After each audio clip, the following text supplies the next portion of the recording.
الحمد لله والصلاة والسلام على رسول الله وبعد. برای بسرمان به هندکو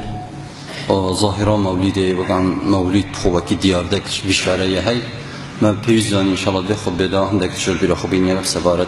مولد پیغمبر صلی الله علیه و سلم و موضوعی که بحث کن پیوستی ما بدون مقدمه ای کم که آوکو بزانیم حتی مولده کرد ما بس داوی رئیس لنا پیغمبر صلی الله علیه و سلم و اب مولد جینا کرد دیشان ما بس داوی رئیس لنا پیغمبری که وقت تیوا برایتی بین هر دو جینا دو پاراست بید و اب مولد کن نبیجن اب مولد نکرد کیف پیغمبر نهایت یا اب مولد نکرد نبیجید هیچی مولد کرد ظالم و ظلم و مبتدع و نزان چو چیه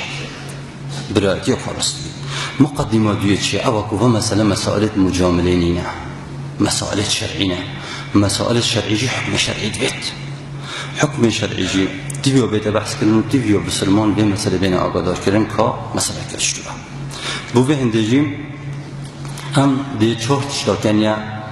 دیگه که علماء ما چهارتش دا کنیا که بحث کرد بید چهارتش دا کنیا میزان چهارتش بلا میزان بین بینوان که ساده اوه که مولید اتکنه اوه که مولید نکن میزان اکم شریعت آیا چه خصوصیت دانه رجا مولید آن ندانه بله خصوصیت داره رجا مولیده پیغمبر صلی الله علیه وسلم دوشنبه پروژگوه يقول يا پیغمبر تبو دوشنبه پروژید بشه ذلك يوم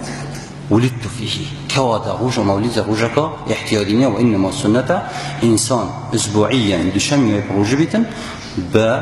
حبونا پیغمبر صلی الله علیه وسلم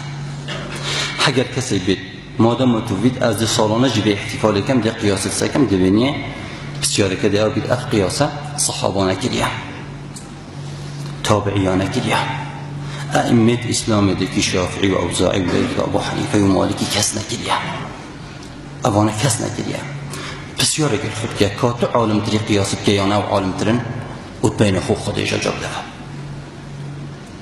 نقطه بیامیش که میزان کوی دانی که علماء نات بحث کن که میزان بید آیا اف موجودات اکرین یا درستی آن یا درستنیه بلا عقل میزان بید اصل مولد چهات التشبه هاتي يعني لا سايكر نبي فلان مصري مولد عيد ميلاد ابو عيسى عليه السلام كري مصري يقول لك ابو عيسى عليه السلام عيد ميلاده كان امجبوا محمد كان صلى الله عليه وسلم عقلا لا سايكر نبي دائما خلقي ضعيف لا سايا خلقي قوي كت او خلقي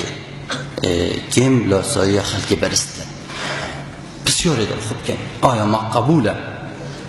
دين مت مستواي هندي كم دو بيتن لا سا دين فلاكن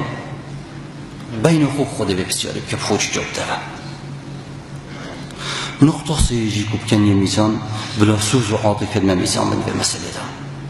ده ضي ربيع الأول اتفاق علماء صحيح وروج مرنا پیغمبر صلى الله عليه وسلم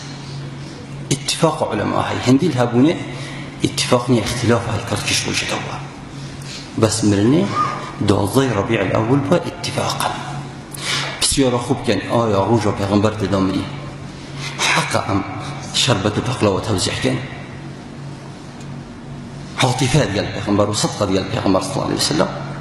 دیشان بلا هر کسی بین خود و بسیار خوب کن میزان چاره میشه که دانی مثلا بلا تاریخ میزان بید گاوا کو مولید مصر در کفتی که در اخص فاطمی در اخص فاطمی دولتا شیعه و دولتا رافضه و دجمنت صحابه پیغمبر صلی الله علیه وسلم شولک کو صحابانه کردید و کو دجمنت وان نبیده در آیت شولک شرعی بید دیسا و بسیاری جید بین خود در خوب که خوب قرار ده که وادا مجاملت گل هندک مسائل نهایت کرد و بسلمانی جد گشت مرحله که کت علمی بین گل مسائل و تقلید داده و برد خانه کنو شخصیت خواه بیتن و بی کتاب و سنه و بیت گشتنا صحابه و تابعی و ائمه دینه تشتكي بدي حسابنا كان أم دعاش رب العالمين كان رب العالمين اتفاقي بيختلف بينما دا أم دعاش رب العالمين كان أمن وأمانة في ولاته يقارس بيت أفش مرقد ما قد بدوك الجبهات يكشن رب العالمين شهيد حساب كات رب العالمين هاربين من التيكت كهوكار بدن كالعائلة وأم بيش مرقا رب العالمين شفاء بو بلين دارنا بنيريتن شفاء بو نخوش لنا بنيريتن